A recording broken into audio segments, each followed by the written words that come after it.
Hi guys, so a few years back I quit my job as a doctor to concentrate on this thing called farming. I believe it's one of those very impactful decisions that I made in my life. Really impactful. But of course it comes with its quirks, yeah? It comes with its consequences. It comes with everything that comes along with it. And it's in this line, because of course I have experience in it. I don't practice as a doctor anymore, that I want to give advice to people outside there who want to start their farms. Meanwhile, I'm right on the farm. You can see the chicken houses in the background. It's a beautiful sunny morning. It's about maybe 7:30 a.m. So the guys have just finished feeding the bird. It's really beautiful. You can see the sun shining down on my face, from that direction right there. So it's a very beautiful sunny morning. So, up to now, I still get people come up to me and they're like, by the way, doctor, when do you ever get time to practice? And I tell them, guys, I quit. I don't practice anymore. And that's the thing. People can't wrap their heads around the idea and the fact that someone can quit their professional job, like completely, like just get done and you're like, I'm not doing this anymore, yeah? It's just crazy, it's just insane. And that's the first thing you're going to have to deal with if you're considering quitting your job, especially if you're working in what they would call a white-collar job, because for me, I was a doctor. So you're probably a doctor, maybe you're an engineer, maybe, you're something like that, and you're going to be quitting it for farming, something people consider a blue-collar job. Some people even don't consider it a blue-collar job. A lot of people don't even consider it a job, yeah, or work.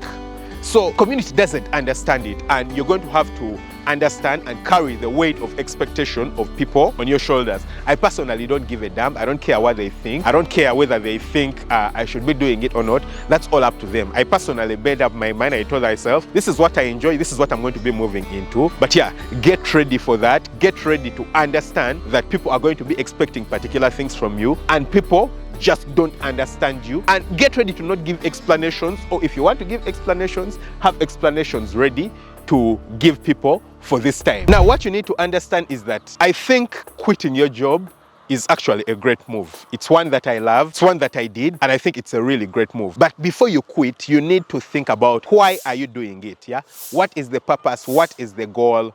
Why have you chosen to quit your job? Because a lot of people actually choose to quit their jobs for the wrong reason, yeah? For me personally, by the time I quit my job, I was already farming. I'd started the farm, and I was making some money from the farm. I even had other things where I was making money from. And so I noticed that I needed to quit my job because I needed more time to concentrate and expand the farm. I wasn't running away from my job. I wasn't running away from work. Now, in the end, of course, I literally ran away from my job, but I enjoyed it. I enjoyed doing the surgeries. They didn't bring me fulfillment, you get, but I didn't hate it. I can't tell you that I hated it. I was actually quite good at what I did. If you found out from a lot of my colleagues, my supervisors, when I handed in my resignation, they all just couldn't believe me. My boss, I remember, called me immediately and he's like, why are you quitting? Why are you resigning? What's the problem? What's the issue? Tell me. I'm like, well, I want to do my own things. They're like, where do you want to do your own things? We can give you a transfer so that you're closer to your own project. I was like, no, I just can't do the two things together. So I could have done a lot of things together, but I personally chose to quit because I had a vision of something that I wanted to do. Now, if you're choosing to quit your job because you're running away from your job, maybe you're running away from your supervisor, you're running away from hard work, you're tired of 9 to 5, you feel like it's too much hard work, too much stress. Well, I'll tell you the truth that I feel like you'd be quitting for the wrong reason. You know why? Because you're actually going to work harder. It's not like you're moving from hard work to easier work, yeah? When you get into farming, especially at the beginning, the work is even more. It's harder work, and at the beginning, it might even have less returns, yeah? Because when you're working your job, you're employed somewhere, you have an assured salary. You understand that at the end of the month, you're going to be getting maybe your $500, your $300, I don't know, your $2,000, whatever it is. But if you're farming and you're joining farming, there's no assurance like that. Also, you're going to be working way longer hours. That's what you need to understand. And so be certain of your intention, yeah? Make sure that your intentions are right, because you can get frustrated even more after quitting your job if you quit it for the wrong reason. And then once you've decided then you need to evaluate your level of risk. Yeah, you need to evaluate the level of risk. What the hell do I mean? You see, for me, by the time I quit, I was a doctor, I was a young doctor, I didn't have a wife, I didn't have a family to take care of. If anything happened, it would have happened to me alone. Yeah, I was going to suffer alone. And for me, I feel like that was a bit low risk. So you need to evaluate your risk too. You need to consider your level of risk. If, for example, you have 4 children, tuition you need to pay for, you have a bank loan that you need to be paying, you have a lot of other responsibilities, you have to pay rent for a house, well, your level of risk is completely different from my level of risk. Now, of course, I'm the kind of proponent for taking risks. The thing with business is that the rewards are higher when you take more risk. Yeah, the less the risk, the less the reward, and I totally understand that. But the actions you take and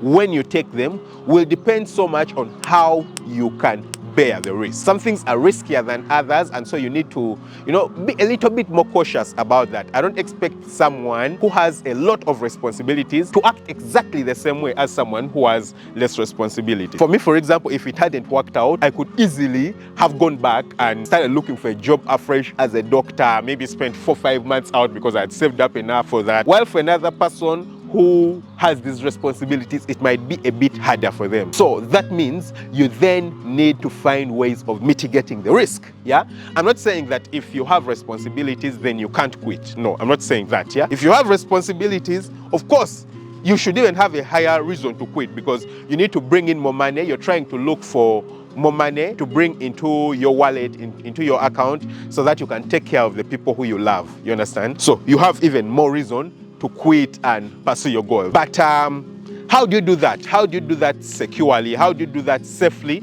without putting too much risk on your pocket? Yeah, and that's by mitigating the risk. So then, how do you mitigate the risk? Yeah, you mitigate the risk by starting before you actually quit. Yeah, for me personally, that's how I did it. Yeah, of course, I wanted to farm, I wanted to make money through farming, but I also wanted to quit the job. But I couldn't just quit the job when I'm not certain that what I'm going to quit the job for is literally working. So you need to make sure that whatever you're going to be doing is almost 100% certain to be working. So what do? You make sure that you start. Yeah, you start earlier, work a little bit earlier, and then give it time. You understand? Give it time while you're still working. Now, of course, it means that you're going to have to put in way more effort, because you're going to be literally working 2 jobs. You're going to be doing your farm, you're going to be doing your current job. But that reduces the risk for you, in that by the time you quit, by the time you leave your job to go and focus on the farm, you're kind of certain that it is working, you're kind of certain that it's bringing in money, you know that you're not going to quit and then start from scratch. It's going to be bringing in money for you, and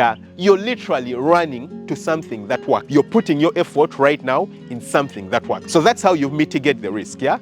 The other way that you can mitigate the risk is by ensuring that you actually have a second stream of income. For me, I had 2 streams of income by the time I quit. Yeah, of course, besides my job, 2 of them. One of them was the farm, and the second one was YouTube. Of course, not everyone has the luxury of having YouTube, but you could do something else, anything else, another type of business. Yeah, having options ensures that you're a bit safer, just in case 1 month the farm doesn't bring money. At least you're certain that the other business will give you something that you can use to survive. So have a second source of income, not just the farm, by the time you're quitting, and this reduces your risk of failure, but also increases your ability to endure. If tough times come on the farm, you're not just going to quit and go back to your employment, to the job that you are doing, because now you know that at least there's another place where you can get money from, another place that will push you in the hard time. I love getting inside the plantation, guys. It's really lovely. Yeah, I can see a lot of bananas. It's quite crazy. When I started out this farm, I started it out like I was joking, really joking. Yeah, just planted, dug holes, planted here a few plants inside here. But here it is. Yeah, see how it has grown. It's giving us food, satisfaction, lots of joy. So now you have finally quit. Yeah, when you decide to finally quit, make sure that you go fully in. You don't have options, you don't have alternatives. That's what you need to remember. Now you've quit. If you fail, people are going to laugh at you. Yeah, that's what you need to keep at the back of your mind. Yeah, at least it should be a driver. Of course, it shouldn't drive you crazy that people might laugh at you if you fail, but it should be a driver, something to give you energy. Yeah, you need to remember that people will laugh at you. Crazy but true. Yeah, so you don't have alternatives, you don't have options. Then you need to go fully in. Put in the hard work, put in the dedication. Yeah, what you need to remember, like I told you earlier on, is that what you've been doing is that you're living 9 to 5 to 24 hours a day, yeah? When you're quitting, especially at the beginning, yeah? You have to put in a lot of effort, understand the farm as much as possible, do everything that you can to ensure that you succeed, yeah? A lot of times, the reason for success is because people put in hard work. Work harder than everyone else, yeah? Work harder than your competition. Work smarter, work more intelligently than your competition. Put in as much effort as possible, do as much as you can. Think of all innovative ways that you can improve the farm, ways that, you know, people had probably not thought about that you can improve the farm, and that will ensure that you get better results than everyone else. And then, after you've worked harder and you've figured everything out, then it's time to put in place systems. Of course, you're not going to be working on the farm full time, yeah? It's not like, you know, the farm is going to turn out to be your life. You also want to have free time to do the things you love, you know, to move away and enjoy yourself. So what do? Then you need to set in place systems. You're going to need to set in place systems, understand how to run the farm, set in place efficiency systems, yeah? This is something that I share a lot on the Farm Up Academy, setting in place systems, because this is not just a play, this is not just a joke that you're doing. You're actually doing business, yeah? You want to make money, okay? You want to make money. And the thing when it comes to business is that something really small, a small tiny change can have a very, very huge impact. Personally, I've made small tiny changes, just a little bit of information, just a small line that I read from a textbook, and I implement it on the farm, and it increases my productivity by like 5%, okay? It increases the results on my farm by like 5%. And just imagine what 5% could mean for you. You understand? If you're earning maybe $1,000 on the farm, 5% would mean $50 extra.